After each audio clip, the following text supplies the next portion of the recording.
Sebelumnya, Assalamualaikum warahmatullahi wabarakatuh. Waalaikumsalam warahmatullahi wabarakatuh. Yang kami hormati Bapak Kepala Sekolah SD Negeri Parian 2 Bapak Hani Tata SPD MPD, dan yang kami hormati Ibu Sunarti SPD SD, dan juga Bapak Ibu guru dan juga karyawan SD Negeri Parian 2 yang kami banggakan. Pertama-tama mari kita panjatkan puji dan puji syukur kehadirat Allah Subhanahu wa Ta'ala yang mana pada siang hari ini memberikan kesehatan, kenikmatan, nikmat sehat sempat sehingga pada pagi siang hari ini kita masih bisa berkumpul di ruang pertemuan SD Negeri Parian 2 ini dalam acara sosialisasi budaya positif oleh Ibu Sunarti SPD, dan semoga saja acara pada pagi siang hari ini diberi kelancaran dan kemudahan. Amin. Salam serta salawat semoga tetap tercurah kepada junjungan kita Rasulullah Muhammad SAW, yang kita nanti semoga syafaatnya memberi pertolongan kepada kita hari ini dan hingga yaumul akhir nanti. Amin. Bapak Kepala Sekolah, Bapak Ibu guru dan karyawan yang saya hormati, saya di sini akan membacakan susunan acara yang akan kita lalui pada pagi siang hari ini. Yang pertama yaitu pembukaan, yang kedua sambutan oleh Bapak Hani Tata selaku Kepala Sekolah SD Negeri Parian 2, yang ketiga yaitu acara inti sosialisasi budaya positif oleh Ibu Sunarti, yang selanjutnya lain-lain, dan yang terakhir atau kelima yaitu penutup. Mari acara pada pagi hari ini kita buka dengan membaca Bismillah. Bismillahirrahmanirrahim. Semoga dengan baca Bismillah acara pada pagi siang hari ini berjalan lancar, tidak ada halangan suatu apapun. Amin. Dan acara selanjutnya yaitu sambutan dari Bapak Hani Tata SPD MPD selaku Kepala Sekolah SD Negeri Parian 2. Waktu dan tempat kami persilakan.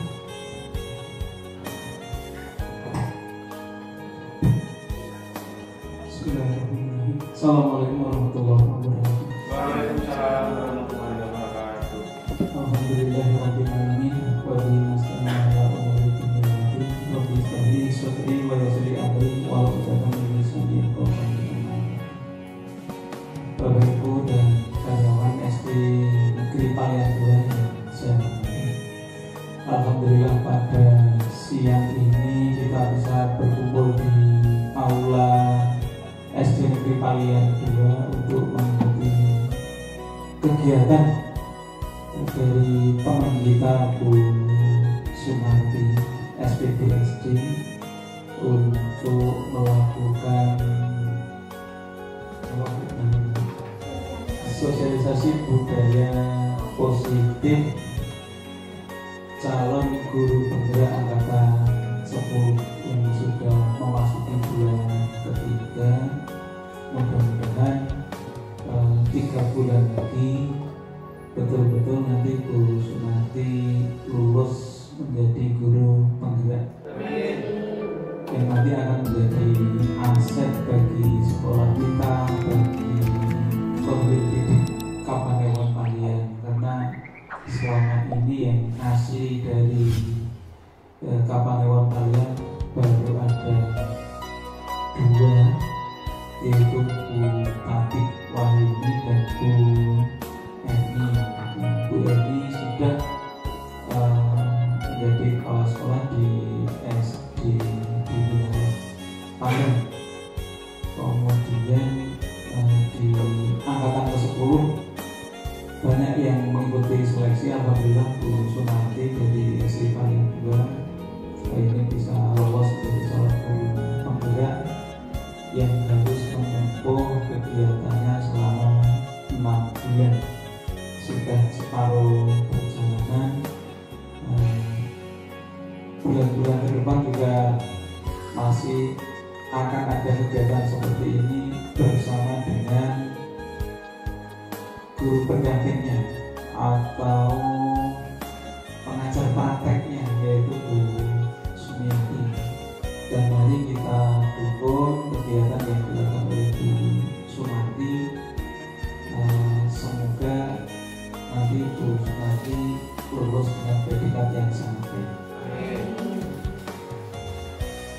Dari saya ini saja yang paling penting adalah nanti Bu Sunarti menampilkan karyanya, sosialisasi apa yang mau disampaikan, kita respon. Jika nanti ada yang perlu kita perjelas dari yang disampaikan Bu Sunarti atau ada yang kurang jelas juga boleh untuk ditanyakan. Terima kasih. Ada kurangnya mohon maaf. Billahi taufiq wal hidayah. Wassalamualaikum warahmatullahi wabarakatuh. Waalaikumsalam warahmatullahi wabarakatuh. Terima kasih Pak Dhani atas sambutan dan kiranya kepada teman dan saudara kami Bu Narti. Semoga apa yang diharapkan dari presentasi pada pagi siang hari ini mendapatkan hasil yang maksimal untuk Bu Narti. Amin. Dan acara selanjutnya yaitu acara inti. Nanti untuk acara presentasi atau sosialisasi budaya positif ini nanti Bu Narti akan menjelaskan dulu dan nanti akan ada sesi tanya jawab mungkin dari teman-teman Bapak Ibu guru dan karyawan yang mungkin ingin dipertanyakan atau yang mungkin kurang jelas bisa ditanyakan waktu sesi tanya jawab. Dan acara selanjutnya yaitu sosialisasi budaya positif oleh Ibu Sunarti SPDSD. Waktu dan tempat kami persilakan.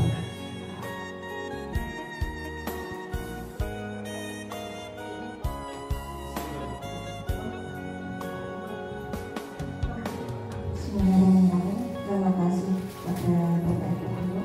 Assalamualaikum warahmatullahi wabarakatuh. Saya ucapkan banyak terima kasih kepada kepala sekolah, kepada kepala SPDSD, kepada Bapak Ibu Guru dan Bapak Ibu karyawan dan karyawati SD Negeri Palian 2 yang telah meluangkan waktu untuk mengikuti kegiatan siang hari ini dalam kegiatan sosialisasi budaya positif. Pertama, saya melaksanakan kegiatan ini sesuai dengan modul 1.4 sebagai pelaksanaan aksi nyata sosialisasi budaya positif. Nah, di sini sebelum menginjak acara yang budaya positif, saya bertanya dulu kepada Bapak Ibu Guru, apakah Bapak Ibu senang atau bahagia menjadi guru? Mohon diberikan pada sticky note. Nanti saya tidak ada yang jual di sticky note, kemudian saya menggunakan kertas.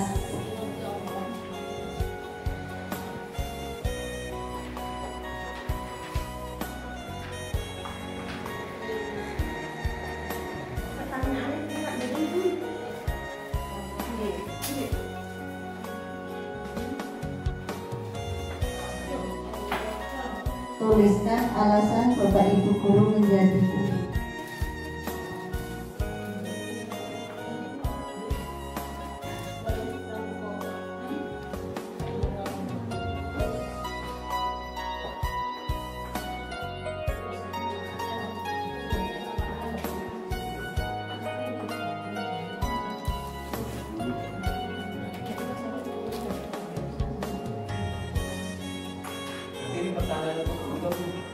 Ya semua, karena tenaga pendidikan juga nanti masuk dalam pengaruh ke peserta didik. Berarti ini juga menjawab sebagai Iya, menjawab. Tulis saja boleh ditulis apa-apa. Sangat dulu ya. Guru BK nih Pak. Guru ekstra.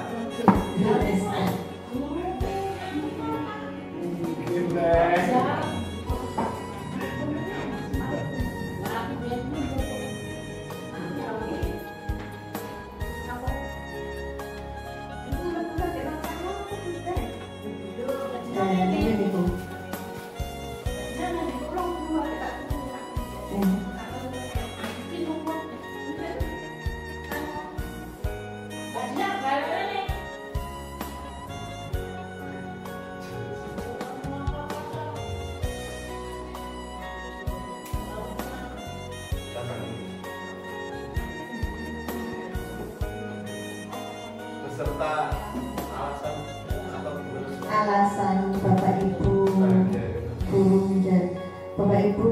menjadi guru. Alasan Bapak Ibu menjadi guru itu senang.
Saya bacakan hasil tulisan dari Bapak Ibu. Alasan menjadi guru: senang menjadi guru karena dapat membantu siswa yang belum dapat membaca dan menulis menjadi dapat baca tulis.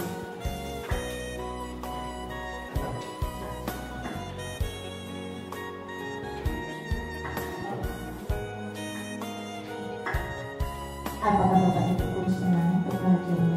Ya, saya senang menjadi guru. Alasan saya menjadi guru: termotivasi oleh guru SD saya dahulu yang selalu ceria, bahagia, dan bersemangat dalam mengajar para siswa. Ya, luar biasa. Ya. Saya senang menjadi guru karena saya bisa berbagi ilmu kepada anak-anak. Saya bisa bermain dengan anak-anak serta menjadi guru merupakan tugas atau pekerjaan yang sangat mulia. Mantap. Selanjutnya, senang dan bahagia karena setiap hari bisa belajar banyak hal bersama anak-anak. Suasana pun sangat menyenangkan. Luar biasa. Alasan kenapa memilih jadi guru: pertama, alasan ekonomi. Kedua, alasan ikut mencerdaskan kehidupan bangsa. Yang ketiga, alasan ikut serta menanamkan sikap dan perilaku positif di segala bidang. Ikut memberlakukan peserta didik sesuai kodrat. Luar biasa. Sebagai tujuan atau cita-cita bangsa Indonesia, salah satunya adalah mencerdaskan kehidupan bangsa. Mantap. Ya. Selanjutnya, senang menjadi guru karena menurut saya bisa mendidik dan membangun karakter anak. Jadi lebih baik, bahkan bisa diterapkan di kehidupan bermasyarakat kelak. Luar biasa.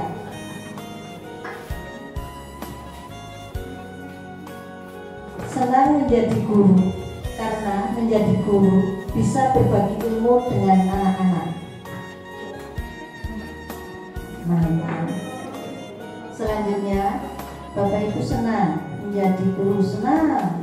Alasannya bisa mendidik dan mengajar siswa adalah kebahagiaan tersendiri karena saya dapat mentransfer ilmu yang saya peroleh kepada anak-anak untuk masa depan mereka kelak, dapat membantu siswa membaca dan menulis. Luar biasa. Masuk Pak Ito. Ya. Saya senang dan bahagia menjadi guru karena sejak kecil saya bercita-cita menjadi guru. Melihat cara mengajar Bu Guru waktu SD, saya termotivasi menjadi guru karena pekerjaan yang mulia, kata guru SD dulu. Mantap. Ya, semua alasannya berarti Bapak Ibu senang menjadi guru. Selain itu mungkin juga karena ilmu yang bermanfaat itu termasuk kepada 3 hal yang amalnya tidak akan terputus meskipun sudah meninggal dunia. Ya, sebagai amal jariah.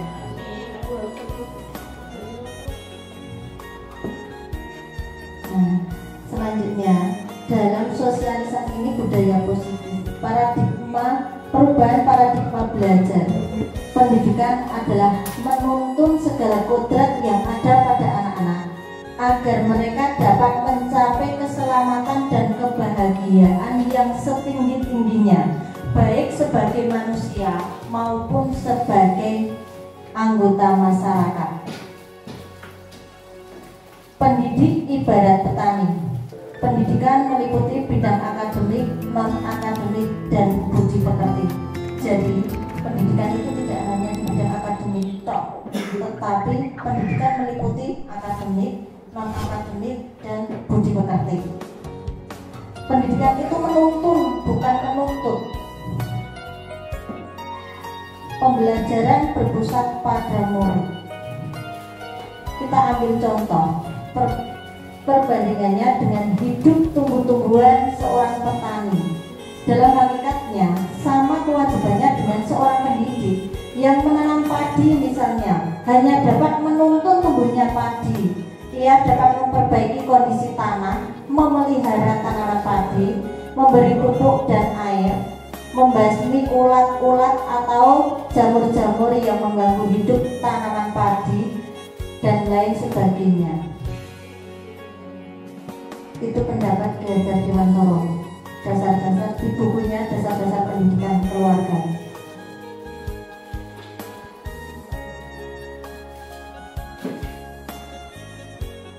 Pengertian dari budaya positif adalah proses mendidik anak agar memiliki kontrol diri dan kepercayaan diri. Tujuannya mengembangkan karakter profil pelajar Pancasila. Jadi tujuan adanya budaya positif untuk membentuk karakter anak sesuai dengan profil pelajar Pancasila. Strateginya menciptakan lingkungan belajar yang aman, nyaman, menyenangkan untuk tumbuh kembang anak serta dapat menjaga dan melindungi setiap murid dari hal-hal yang kurang bermanfaat atau bahkan mengganggu perkembangan potensi dirinya. Tanggung jawab guru menciptakan suatu lingkungan positif yang terdiri dari warga sekolah yang saling mendukung, saling belajar, saling bekerja sama, sehingga tercipta kebiasaan-kebiasaan baik dan menjadi budaya positif.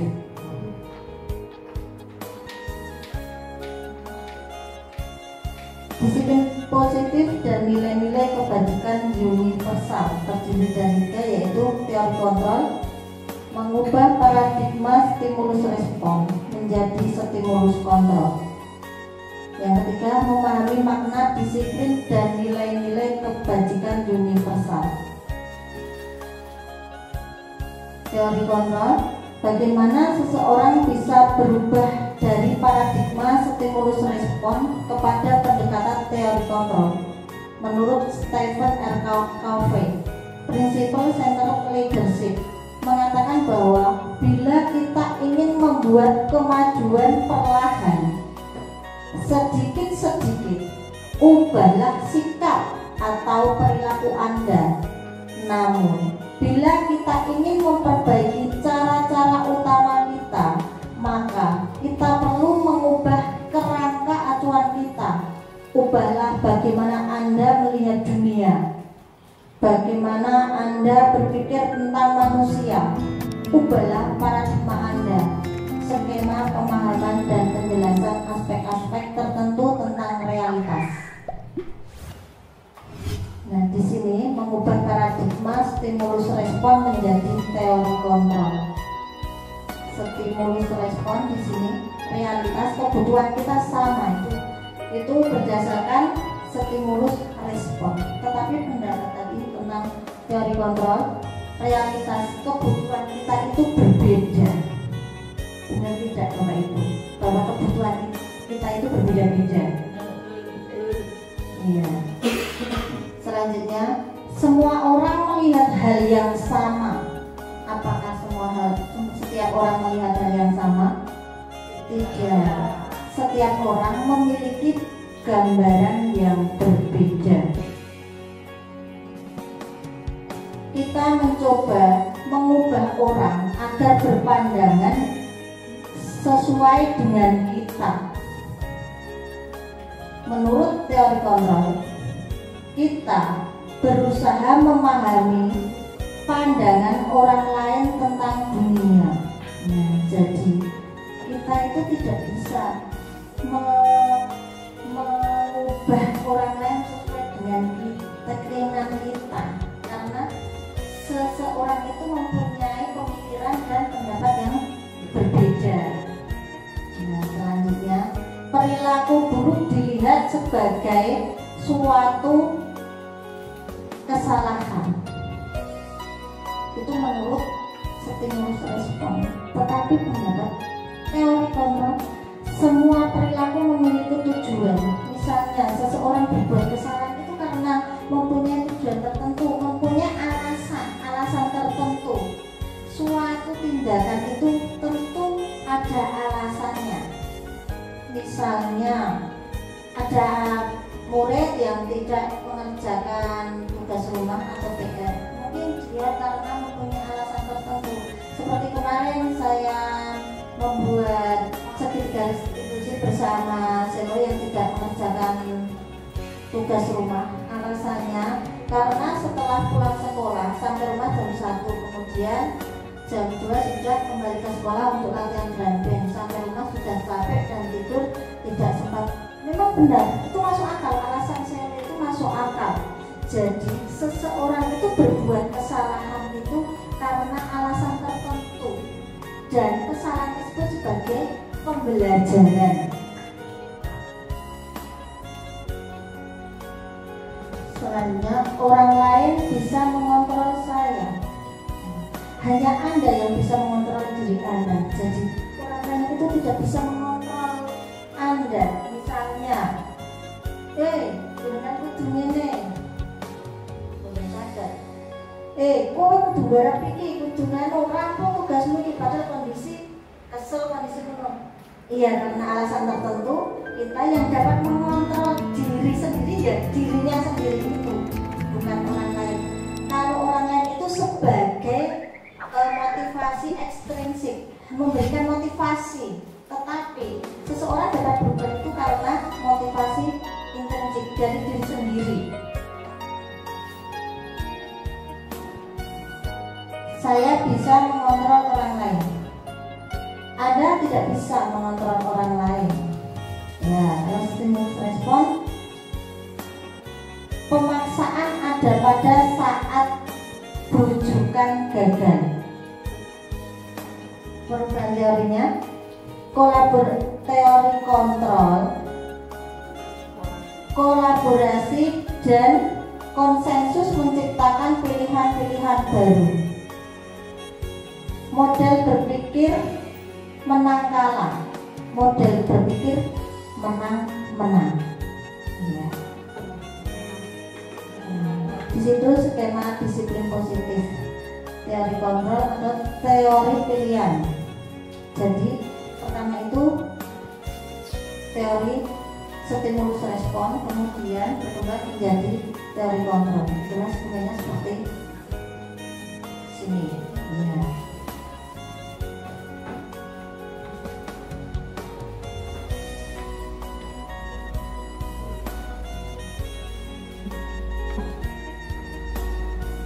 Bisa dilanjutkan Bapak Ibu? Strategi menumbuhkan budaya positif dengan memaknai dan menumbuhkan disiplin. Makna kata disiplin. Ketika mendengar kata disiplin, apa yang terbayang di benak Anda? Monggo pendapat. Iya, mematuhi tata tertib dan aturan. Iya, bagus. Disiplin itu mematuhi tata tertib atau aturan. Mungkin ada pendapat lain dari Bapak atau Ibu? Monggo. Mendengar kata disiplin yang terbesit di benak kami pertama kali itu, aduh, ini sepertinya pemaksaan. Terima kasih. Terima kasih Bu Eni. Ya, pendapat Bu Eni bahwa disiplin itu sebuah pemaksaan. Ia akan paksaan untuk mematuhi aturan atau tata tertib yang telah dibuat. Mungkin ada pendapat lain.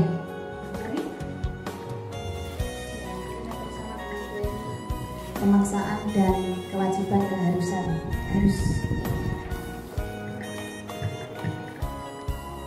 Iya, pemaksaan atau keharusan karena harus mematuhi sebuah aturan atau tata tertib. Iya, mungkin ada pendapat lain. Sama. Yang ngapunten lebih ada.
Sakit dipenlanjut ya.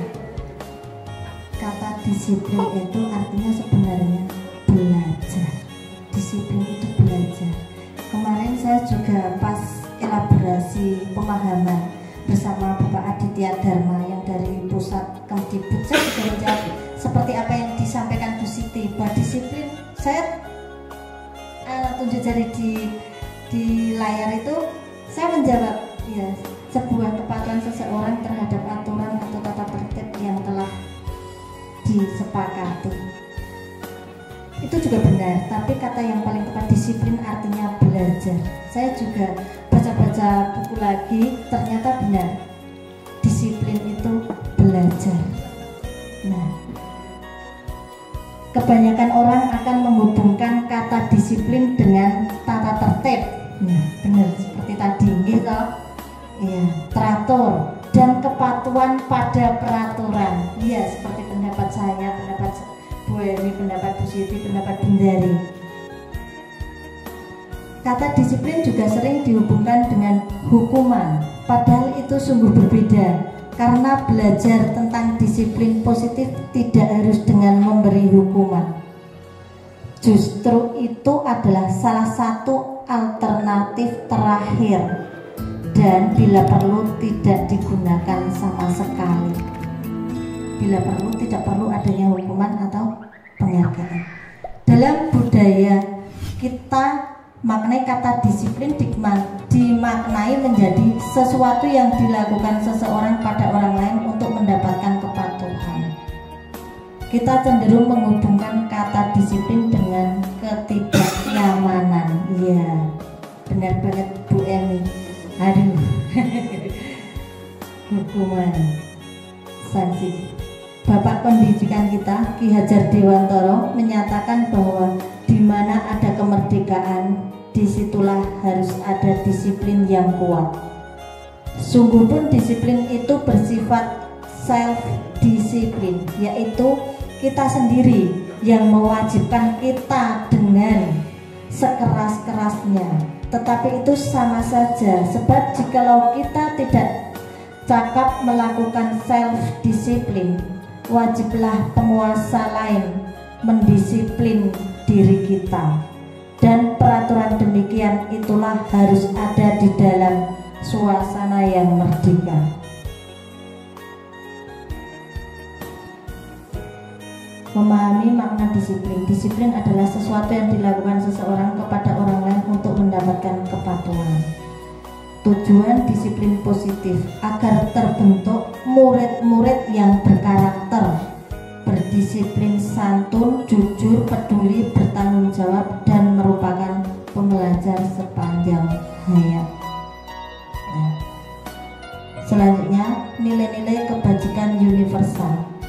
Ki Hajar Dewantara maupun Diana Gosen, di mana kedua pakar pendidikan mengartikan disiplin sebagai bentuk kontrol diri, yaitu belajar untuk kontrol diri agar dapat mencapai suatu tujuan mulia. Tujuan mulia di sini mengacu pada nilai-nilai atau prinsip-prinsip mulia yang dianut seseorang. Kita namakan nilai-nilai tersebut sebagai nilai-nilai kebajikan atau virtus yang universal.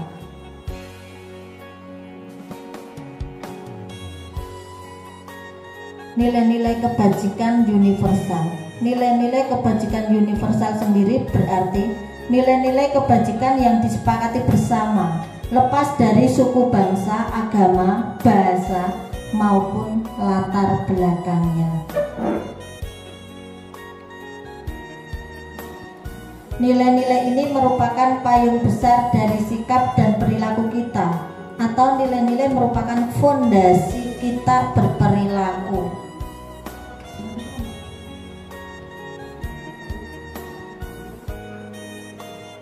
Nilai-nilai kebajikan adalah sifat-sifat positif manusia yang merupakan tujuan mulia yang ingin dicapai setiap individu.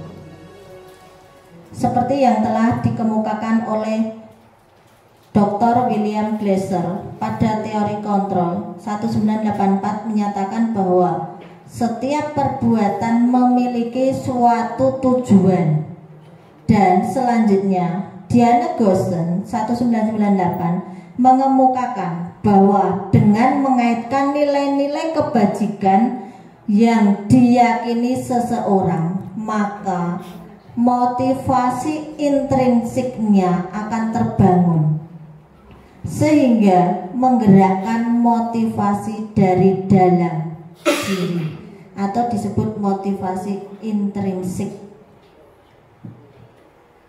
Nilai-nilai kebajikan diantaranya yaitu disiplin, peduli, bertanggung jawab, kejujuran, percaya diri, belas kasih, kreatif, aktif, bijaksana, toleransi, dan rajin. Mungkin masih banyak lagi yang belum saya sebutkan. Tujuan adanya disiplin di sini adalah mengembangkan karakter para murid yang sesuai dengan profil pelajar Pancasila. Profil pelajar Pancasila ini ada 6 dimensi. Mungkin Bapak Ibu bisa menyebutkan, semoga. Beriman. Ya, bagus, beriman, bertakwa, dan berakhlak mulia. Ya. Monggo. 1. Berkebinekaan global. Iya, berkebinekaan global. Selanjutnya gotong royong. Terus mandiri, betul. Kreatif. Iya, 6. Bernalar kritis, betul. Nah, di sini ada 6 dimensi dalam profil pelajar Pancasila. Yang pertama, beriman, bertakwa, dan berakhlak mulia. Yang kedua, gotong royong. Ketiga, berkebinekaan global. Yang keempat, mandiri. Yang kelima, kreatif. Yang keenam, bernalar kritis. Komponen pembentukan budaya positif. Pembentukan karakter melalui pembiasaan positif. Dengan adanya kegiatan pembiasaan positif, diharapkan akan terbentuk karakter para murid untuk mewujudkan profil pelajar Pancasila. Komponen yang kedua, pembiasaan nilai-nilai positif dalam kegiatan sehari-hari, baik itu kegiatan di sekolahan, dalam keluarga maupun di masyarakat. Ya. Yang ketiga, komponen pembentukan budaya positif adalah peran dari guru, orang tua, dan masyarakat dalam mendukung budaya positif. Jadi peran ini tidak hanya Bapak Ibu guru tok untuk mewujudkan budaya positif. Kita membutuhkan peran dan kolaborasi antara guru, orang tua, atau wali murid, dan masyarakat. Agar tidak jenuh, kita ice breaking dulu. Senam, monggo. Laturi jumeneng. Senam. Senam.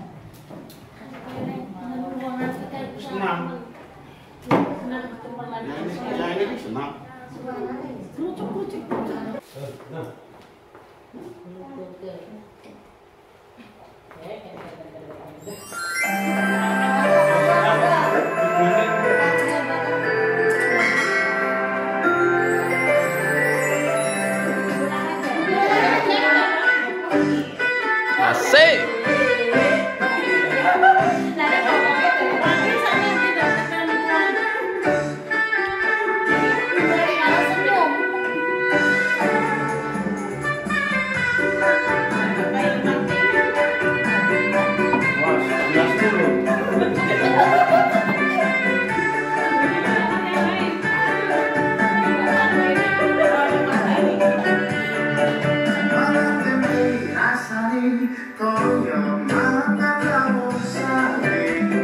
Asik.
Asik, asik.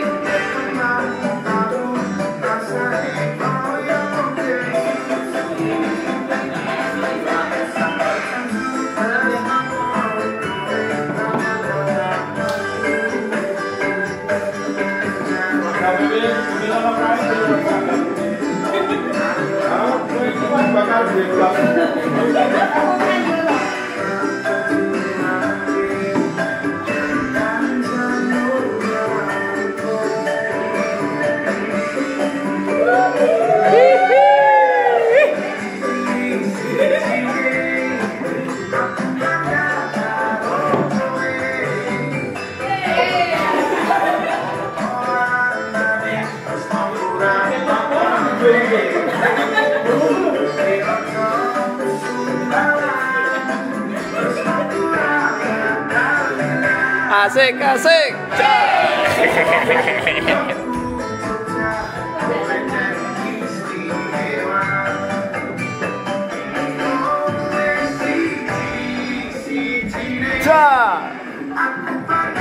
Las.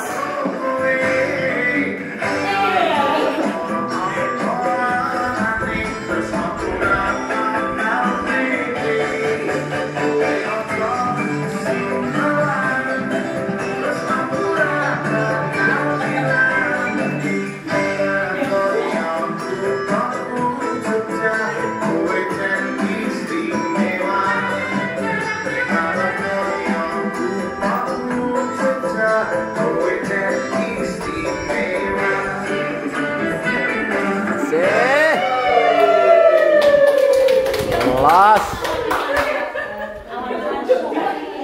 Lali nak gari rapot. Matur nuwun. Semakin sumer-sumer.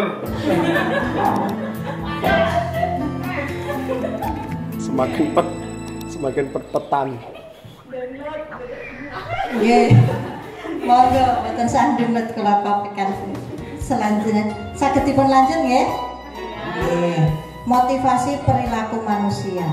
Jadi motivasi perilaku manusia itu ada 3. Kemarin saya pas tes sebelum mempelajari karena ada poster seperti ini, saya menjawab karena sesuai dengan apa yang saya alami dengan murid-murid saya, bahwa yang terpengaruh pertama yaitu anak-anak atau murid-murid itu mematuhi sebuah aturan itu karena merasa takut mendapat hukuman.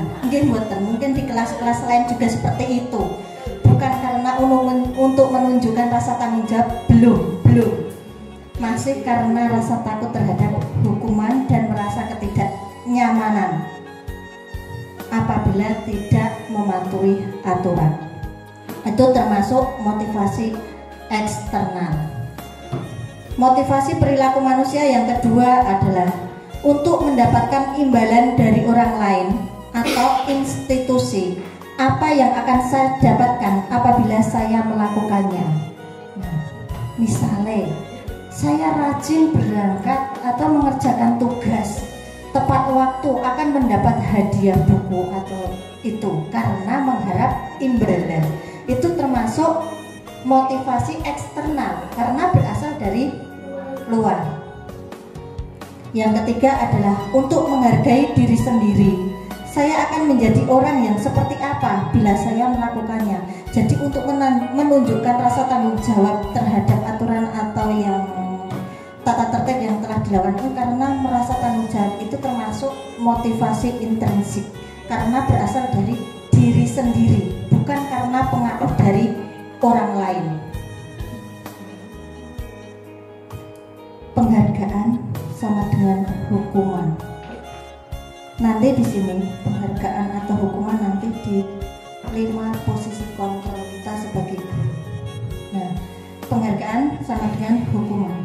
Bahwa penghargaan berlaku sama dengan hukuman dalam arti meminta atau membujuk seseorang melakukan sesuatu untuk memenuhi suatu tujuan tertentu dari orang yang meminta atau membujuk. Dorongan eksternal dan akan ada faktor ketergantungan. Jadi, jika seseorang melakukan sesuatu karena penghargaan dari orang lain, itu akan berakibat tergantung, merasa tergantung. Aku seseorang ini ben itu hadiah menang, seperti itu. Beberapa dampak dari pemberian penghargaan. Dampaknya, pertama, pengaruhnya hanya jangka pendek. Yang kedua, penghargaan menghukum. Yang ketiga, penghargaan mengurangi ketepatan. Yang keempat, penghargaan tidak efektif. Selanjutnya, penghargaan merusak hubungan. Merusak hubungan ini karena sing dikai hadiah berkali-kali. Makanya kayak tak ngene yo nek karo sing ora dikai.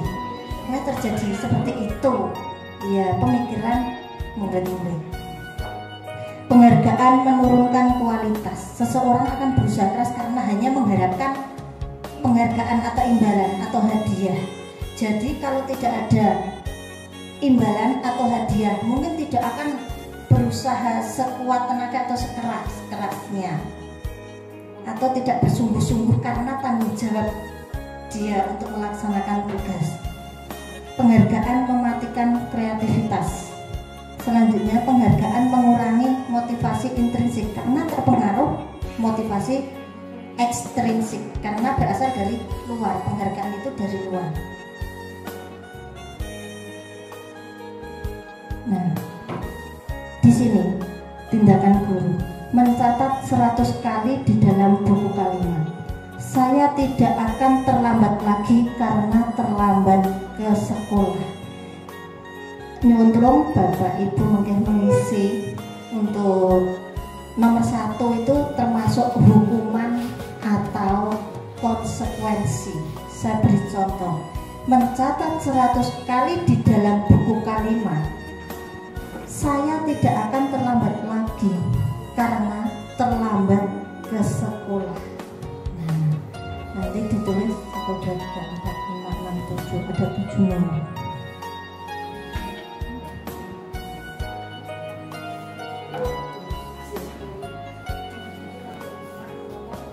Iya.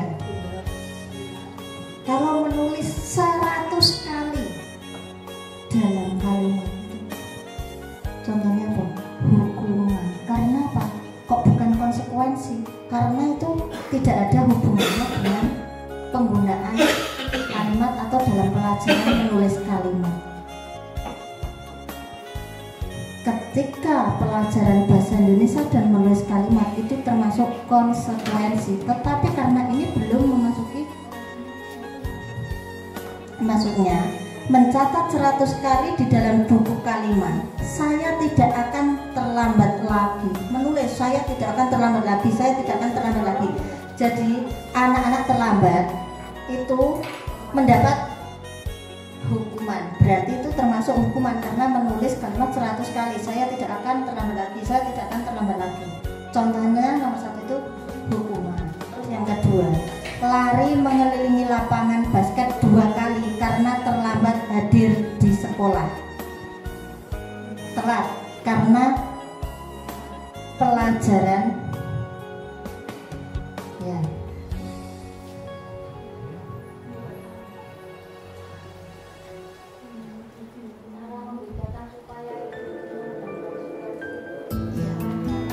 Paling gampang itu kalau konsekuensi itu ada hubungannya dengan yang dilakukan atau pas pelajaran seperti itu. Kalau hukuman misalnya pas datang terlambat, ada guru piket, Anda wajib menulis 100 kalimat. Saya tidak akan terlambat lagi. Itu termasuk hukuman karena tidak di dalam kelas dalam pelajaran bahasa Indonesia. Ketika pembelajaran bahasa Indonesia, murid tersebut terlambat dan pas pelajaran bahasa Indonesia penulisan kalimat yang benar itu termasuk konsekuensi. Kenapa? Karena pas pelajaran bahasa Indonesia dalam menulis kalimat. Tetapi ketika masuk sekolah terlambat dan petugas piket memberikan sanksi kepada anak tersebut menulis kalimat 100 kali, itu termasuk berarti hukuman. Ya. Yang kedua, lari mengelilingi lapangan basket 2 kali karena terlambat hadir di sekolah, itu termasuk hukuman atau konsekuensi.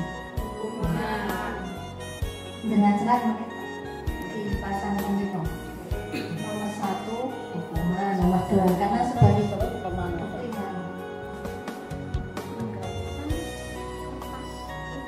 Yang ketiga, murid diminta untuk push up 15 kali karena tidak menggunakan masker ke sekolah. Yang keempat, menggantikan kertas tugas teman yang telah dicoret-coret. Yang kelima, membersihkan tumpahan air di meja tulis karena tersenggol pada saat belajar.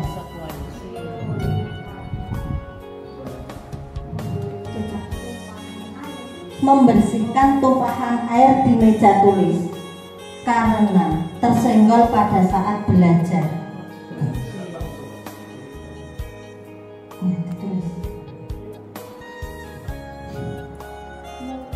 Murid disuruh untuk mengenakan sepatu seharian di sekolah karena tidak mengenakan sepatu hitam.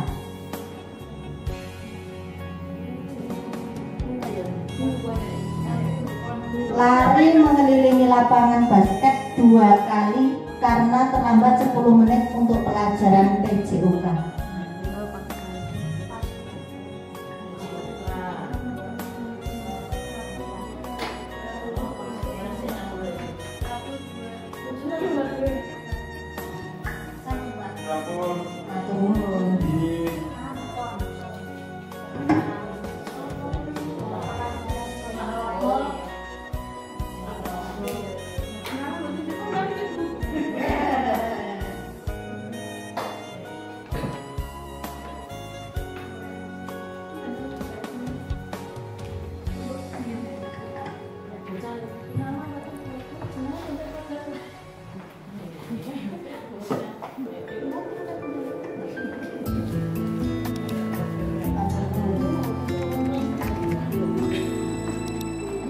Hukuman konsekuensi.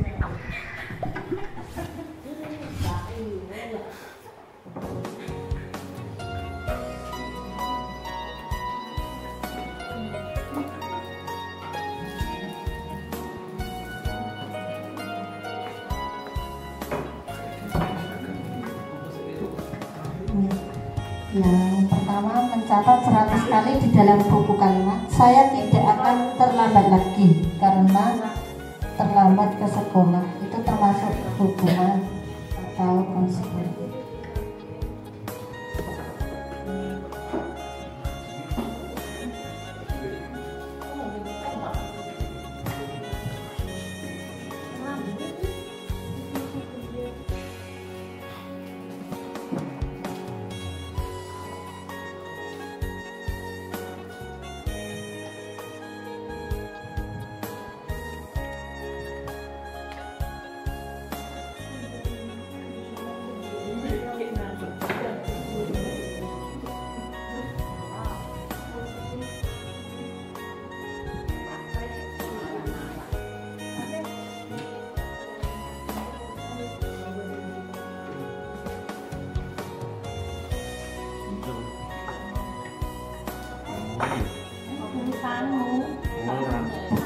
Menggantikan kertas tugas teman yang telah dicoret-coret berarti termasuk konsekuensi karena mengganti.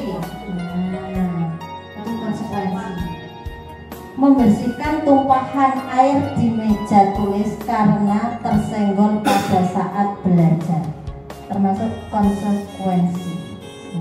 Murid disuruh untuk mengenakan sepatu seharian di sekolah karena tidak mengenakan sepatu hitam seharian termasuk hukuman. Lari mengelilingi lapangan basket 2 kali karena terlambat 10 menit untuk pelajaran PJOK, itu termasuk konsekuensi karena terlambat tadi tadi tidak mengikuti pemanasan. Konsekuensinya apa? Lari sebagai pengganti pemanasan. Pengaruh penghargaan jangka pendek dan jangka panjang. Pengaruh jangka pendek dan jangka panjang. Penghargaan efektif jika kita menginginkan seseorang melakukan sesuatu yang kita inginkan dalam jangka waktu pendek. Jika kita menggunakan penghargaan lagi dan lagi, maka orang tersebut akan bergantung pada penghargaan yang diberikan serta kehilangan motivasi dari dalam diri atau kehilangan motivasi intrinsik. Jika kita mendapatkan penghargaan untuk melakukan sesuatu yang baik, maka selain kita senantiasa berharap mendapatkan penghargaan tersebut lagi, kita pun menjadi tidak menyadari tindakan baik yang kita lakukan, karena kita menyadari hanya penghargaannya atau imbalannya. Yang kedua, pengaruhnya yaitu penghargaan tidak efektif. Suatu penghargaan adalah suatu benda atau peristiwa yang diinginkan, yang dibuat dengan persyaratan. Jadi karena ada syarat. Hanya jika Anda melakukan hal ini, maka Anda akan mendapatkan penghargaan yang diinginkan. Syarat tadi ya. Yang kedua, jika saya mengharapkan suatu penghargaan dan tidak mendapatkannya, maka saya akan kecewa dan berkecil hati, serta kemungkinan lain kali saya tidak akan berusaha sekeras sebelumnya. Rusak penanya di. Selanjutnya, jika kita membentuk seseorang jika kita memberikan seseorang suatu penghargaan untuk melakukan sesuatu, maka kita harus terus-menerus memberikan penghargaan itu jika kita ingin orang tersebut meneruskan perilaku yang kita inginkan. Kebutuhan dasar manusia. Mari berhenti sejenak dan rasakan bagaimana perasaan Bapak dan Ibu saat ini. Bagaimana perasaannya? Senang, sedih, atau kecewa?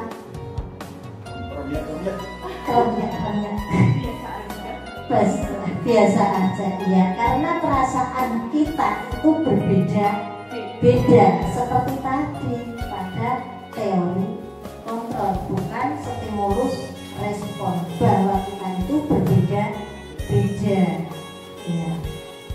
Gambarkan dalam sebuah emoticon. Coba refleksikan apa yang membuat Bapak dan Ibu berada dalam perasaan tersebut.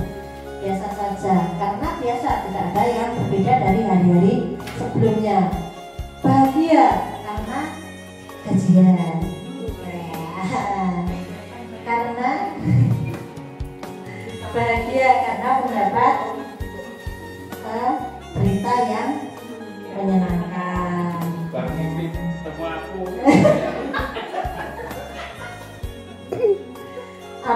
Adakah kebutuhan yang telah terpenuhi? Ya, ada. Kebutuhan apa? Senang. Tapi ada biasa aja, karena setiap perasaan orang itu antara orang yang satu dengan yang lainnya itu berbeda-beda. Maka kita tidak bisa mengontrol orang lain. Kan itu diseneng. Udah senengnya tahu disuruh kayak gini. Mungkin kita hanya memberikan motivasi sebagai motivasi intrinsik, memberikan menghibur, memberikan bantuan, solusi, itu termasuk motivasi ekstrinsik. Kebutuhan dasar manusia itu ada 5. Yang pertama adalah bertahan hidup. Yang kedua, kasih sayang. Yang ketiga, kebebasan. Yang keempat, kesenangan. Yang kelima, penguasaan. Penguasaan. Jadi penguasaan itu bisa menguasai karena saya mendapat nilai 100. Itu termasuk penguasaan, karena dia tidak ingin ada yang melebihi dirinya. Itu termasuk kebutuhan penguasaan. tindakan manusia memiliki tujuan tertentu seperti tadi yang sudah saya sampaikan. Seseorang itu berbuat atau melakukan tindakan karena mempunyai tujuan tertentu atau alasan tertentu. Semua yang kita lakukan adalah usaha terbaik kita untuk mendapatkan apa yang kita inginkan. Ketika kita mendapatkan apa yang kita inginkan, sebetulnya saat itu kita sedang memenuhi satu atau lebih dari satu kebutuhan dasar kita, yaitu kebutuhan untuk bertahan hidup atau survival. Yang kedua, kasih sayang dan rasa diterima, love and belonging. Yang ketiga, kebebasan, freedom. Yang keempat, kesenangan, fun. Dan yang terakhir adalah penguasaan atau power. Glaser menyatakan bahwa kapasitas untuk berubah ada di dalam diri kita. Jika kita dapat mengidentifikasi kebutuhan apa yang mendorong perilaku kita, maka perubahan perilaku positif dapat dimulai dengan mencari solusi untuk memenuhi kebutuhan tertentu dengan cara yang positif. Selanjutnya, restitusi dan 5 posisi kontrol. Restitusi adalah proses yang menciptakan kondisi bagi murid untuk memperbaiki kesalahan mereka sehingga mereka bisa kembali pada kelompok mereka dengan karakter yang lebih kuat. Berikut ciri-ciri restitusi yang membedakannya dengan program disiplin lainnya. Restitusi bukan untuk menebus kesalahan, namun untuk belajar dari kesalahan. Yang kedua, restitusi memperbaiki hubungan. Yang ketiga, restitusi adalah tawaran, bukan paksaan. Yang keempat, restitusi menuntun untuk melihat ke dalam diri, maksudnya koreksi diri. Yang kelima, restitusi mencari kebutuhan dasar yang mendasari tindakan. Restitusi diri adalah cara yang paling baik. Restitusi fokus pada karakter, bukan tindakan. Restitusi fokus pada solusi. Restitusi mengembalikan murid yang berbuat salah pada kelompoknya, jadi akan diterima oleh kelompoknya karena telah berbuat kesalahan. Dengan adanya restitusi kemudian mengutarakan alasannya sehingga kelompok tersebut memahami alasannya kok seperti ini, memahami. 5 posisi kontrol. Posisi kontrol seorang guru, orang tua atau atasan antara lain. Yang pertama, penghukum. Yang kedua, pembuat merasa bersalah. Yang ketiga, sebagai teman. Yang keempat, pemantau. Yang kelima, manajer. Mohon izin bertanya, Bapak Ibu guru, mungkin selama ini kita berada di posisi mana di antara 5 posisi kontrol tersebut?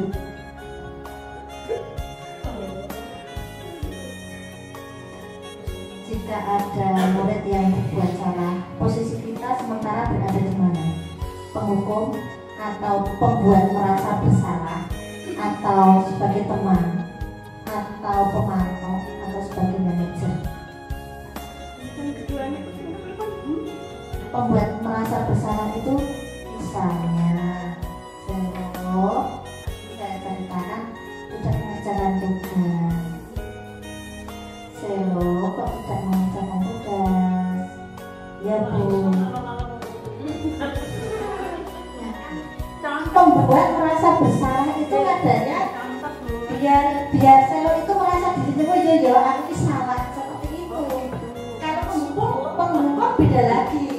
Di sini penghukum kita salah, sekolah dalam tugas malah berdolan, padahal kita tidak tahu alasan Selo mengapa tidak mengerjakan tugas. Nah, di sini penghukum, ciri-ciri penghukum, nada suara ini seperti yang saya sampaikan tadi. Bahasa tubuh, mata melotot, dan jari menunjuk-nunjuk. Oh, ini salah. Ya sebaiknya kalau jenis itu kita rubah agar tidak seperti itu. Hasilnya kemungkinan murid marah dan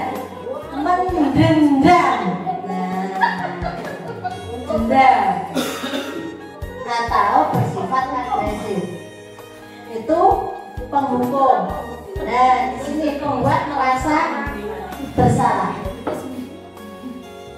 Sebenarnya ada tayangan link YouTube, tapi karena di sini tidak ada sinyal, mohon maaf saya tidak menampilkan video yang mungkin Bapak Ibu juga sudah mempelajari di PNN, pelajar mandiri. Jangan sampai seperti itu. Ya. Membuat merasa bersalah. Pada posisi ini biasanya guru akan bersuara lebih lembut. Pembuat merasa bersalah akan menggunakan keheningan yang membuat orang lain merasa tidak nyaman, merasa bersalah atau rendah diri. Kata-kata yang keluar dengan lembut akan seperti berikut ini. Ibu sangat kecewa sekali dengan kamu. Kamu tidak mengerjakan.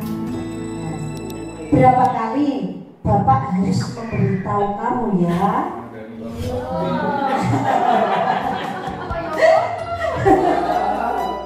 Itu posisi kita jika berada pada posisi pembuat merasa bersalah. Pembuat merasa bersalah, ciri-cirinya nada suara memelas, halus, dan sedih. Bahasa tubuh merapat pada anak, jejeri, gitu. Nah,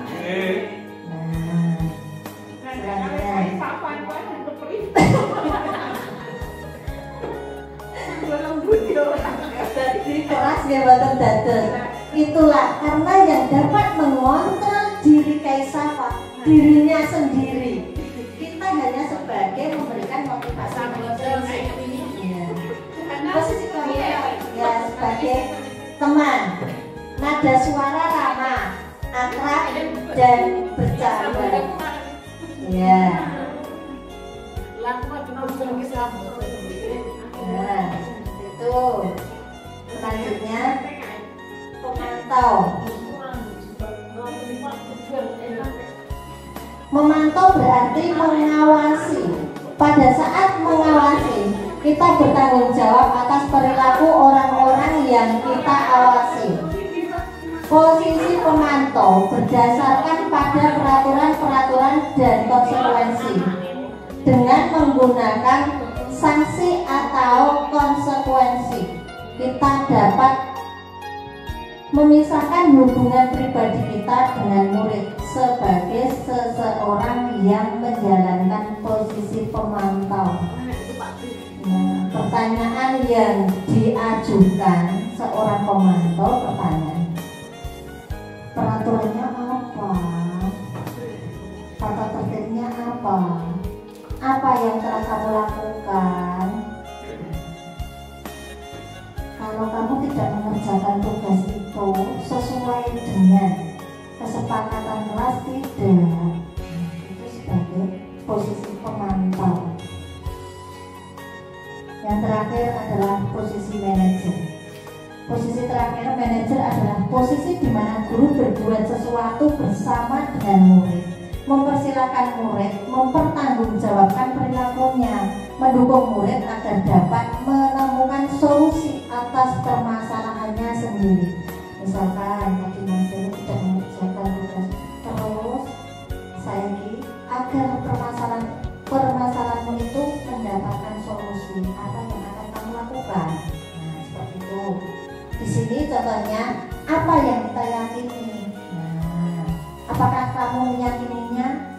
Jika kamu meyakininya, apakah kamu bersedia memperbaikinya? Nah, misalnya saya akan bagi waktu Bu, akan mengerjakan tugas dulu, baru bermain, seperti itu sudah pada posisi manajer. Jadi mengembalikan anak untuk mempertanggungjawabkan tindakannya atau memperbaiki kesalahan. Manajer, posisi terakhir adalah manajer. Nada suara tulus. Karena kita mengembalikan kepada diri si anak yang berbuat salah. Bahasa tubuh tidak kaku, mendekat ke murid. Nah, jadi iya, alhamdulillah. Ya. Sekarang contoh keyakinan kelas. Pembentukan keyakinan kelas itu pertama bersifat abstrak. Yang kedua, berupa pernyataan universal, dibuat dalam bentuk positif, tidak terlalu banyak agar mudah diingat. Jadi pendek itu gampang mengena, kalau gampang diingat, sesuatu yang dapat diterapkan, merupakan kontribusi dari semua warga kelas. Jadi semua, misalnya sekolah ya semua warga sekolah membuat kesepakatan bersama. Jadi jika semua terlibat itu akan merasa iya lah mau jadi gawe bareng-bareng. Berarti harus kita taati sama seperti itu. Dapat ditinjau kembali. Nah, ini contoh keyakinan kelas 5 SD varian 2. Pertama, bertanggung jawab. Yang kedua, jujur, sopan, dan saling menghormati, saling tolong menolong, dan hidup rukun. Jika ada anak yang bertengkar, kita bertanya, apa kesepakatan kita dalam kelas? Hidup rukun. Kalau bertengkar itu termasuk hidup rukun tidak? Tidak. Iya. Biasanya seperti itu. Nah, kita sebagai posisi manajer kita bertanya, awal ceritanya dari mana? Nah, saksinya siapa? Nah, diruntut dari awal sampai akhir nanti akan. Iya. Ya, karena masih kecil-kecil. Nah, di sini segitiga restitusi. Posisi segitiga restitusi yang pertama adalah menstabilkan identitas. Jadi berbuat salah. Oh iya, berbuat salah itu sudah wajar kok. Semua orang juga pernah berbuat salah. Itu seperti itu termasuk pada menstabilkan identitas. Yang kedua, validasi tindakan yang salah. Validasi tindakan yang salah. Kalau tidak mengerjakan tugas itu benar atau salah. Seperti itu pada posisi yang kedua. Yang terakhir, menanyakan keyakinan. Kalau seperti itu salah keyakinan, apa yang telah kita yakini? Ya harus bertanggung jawab, harus menyelesaikan tugas yang diberikan. Nah, seperti itu berarti apa yang akan kamu lakukan? Kita bertanya pada yang berbuat salah, bukan kita memberikan bukan, tapi si pembuat kesalahan akan menyampaikan apa yang ingin dilakukan. Jadi bukan dari kita, tapi dari si pembuat kesalahan. Iya. Di sini menstabilkan identitas. Membuat kesalahan adalah bagian dari proses pembelajaran. Yang kedua, menstabilkan identitas bertujuan mengubah identitas anak yang gagal karena melakukan kesalahan menjadi identitas anak yang sukses. Menstabilkan identitas anak dengan cara mengatakan kalimat-kalimat berikut ini. Berbuat salah itu tidak apa-apa. Kemudian kita mengetahui akibat dari perbuatan salah tersebut. Selanjutnya, tidak ada manusia yang sempurna. Saya juga pernah melakukan kesalahan seperti itu. Kita bisa menyelesaikan ini. Bapak atau Ibu tidak tertarik mencari siapa yang salah, tapi Bapak Ibu ingin mencari solusi dari permasalahan ini. Nah, kamu berhak merasa begitu.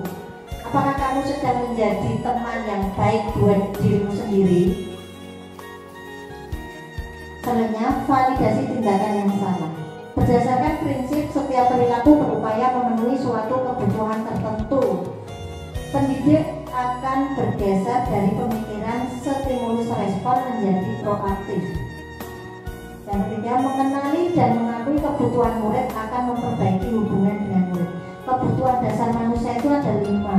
Yang pertama, bertahan hidup. Yang kedua, kasih sayang. Yang ketiga, penguasaan. Yang keempat, kesenangan. Yang kelima, kebebasan.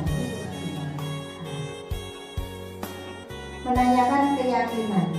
Murid diberi pertanyaan-pertanyaan bermakna untuk memunculkan motivasi secara intrinsiknya. Seperti tadi, yang berkata itu yang berbuat salah. Jadi untuk memunculkan motivasi, aku mau ngomongin berarti aku kudu ini.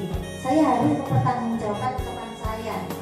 Murid mampu mengaitkan keyakinannya dengan tindakan yang sama. Menanyakan keyakinan dengan cara mengatakan kalimat-kalimat berikut ini. Apa yang kita percaya sebagai kelas atau keluarga? Apa nilai-nilai umum yang kita telah sepakati? Apa bayangan kita tentang kelas yang ideal? Kamu mau jadi orang yang seperti apa? Motivasi intrinsik. Murid-murid adalah power terbesar mereka untuk terus berkembang, mencapai kualitas diri yang mereka impikan. Tugas pendidik menuntun dan mendorong motivasi itu muncul. Tugas kita mendorong pada para murid agar memunculkan motivasi intrinsik. Inilah contoh segitiga restitusi.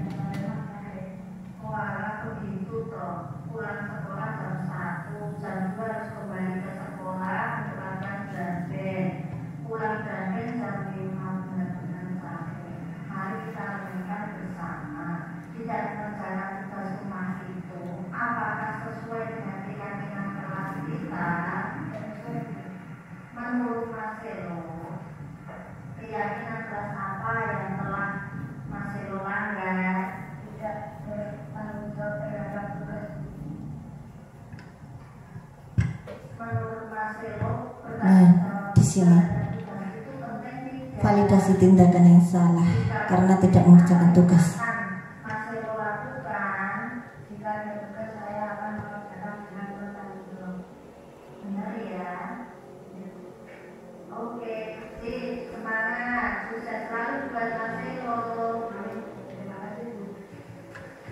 Demikian tadi contoh segitiga restitusi yang saya laksanakan di kelas 5.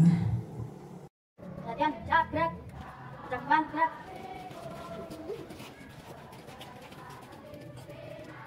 Gerak, maju, jalan. Potong ya. Potong ya.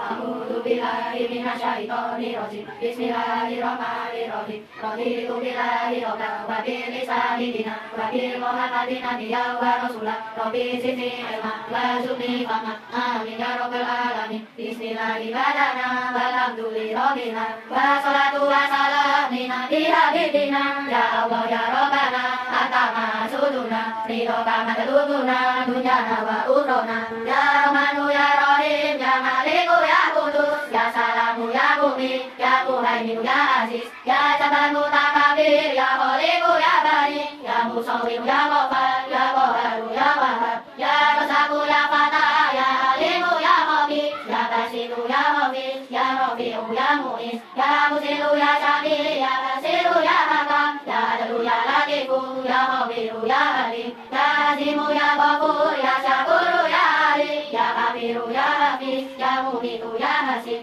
ya Salilu ya Malim ya Rohibu ya Mutir ya Wasihu ya Hakim ya Wadudu ya Majid ya Baisu ya Syahid ya Amu ya Wakilu ya Qawiyu ya Malihu ya Waliyu ya Hamid ya Musi ya Mubadi'u ya Mumitu ya Muli ya Mumitu ya Hayu ya Qayyum ya Wajib ya Majidu ya Wali ya Ahadu ya Somad ya Qadir ya Muqtadir ya Muqadir ya Mu'akhir ya Awalu ya Akhir ya Zahiru ya Batin ya Wali Mutahari ya Baru ya Tawabud ya Mutadimu ya Abu ya Rahubu ya Malik Malika Abudi ya Zazali Wali Korom ya Musilu ya Jami ya Goniu ya Mukani ya Maniu ya Goru ya Nafiu ya Guru ya Hadi ya Badiu ya Badi ya Warisu ya Rosidu ya sobur, asa saladiru. Selamat pagi Bu, selamat pagi teman-teman.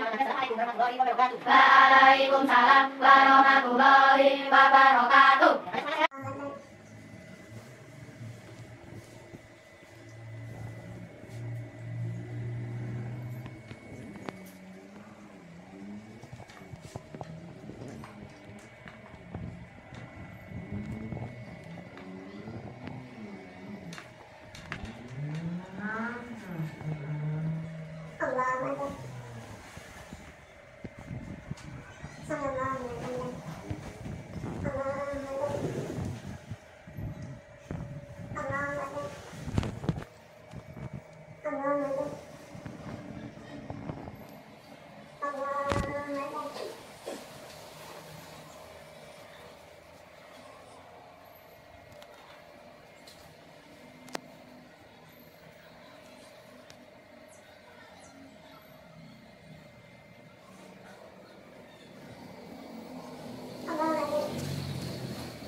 mengikuti kegiatan sosialisasi budaya positif ini. Semoga apa yang saya sampaikan ini dapat bermanfaat, dan jika banyak kekurangan mohon dimaafkan. Saya akhiri, wassalamualaikum warahmatullahi wabarakatuh. Waalaikumsalam warahmatullahi wabarakatuh.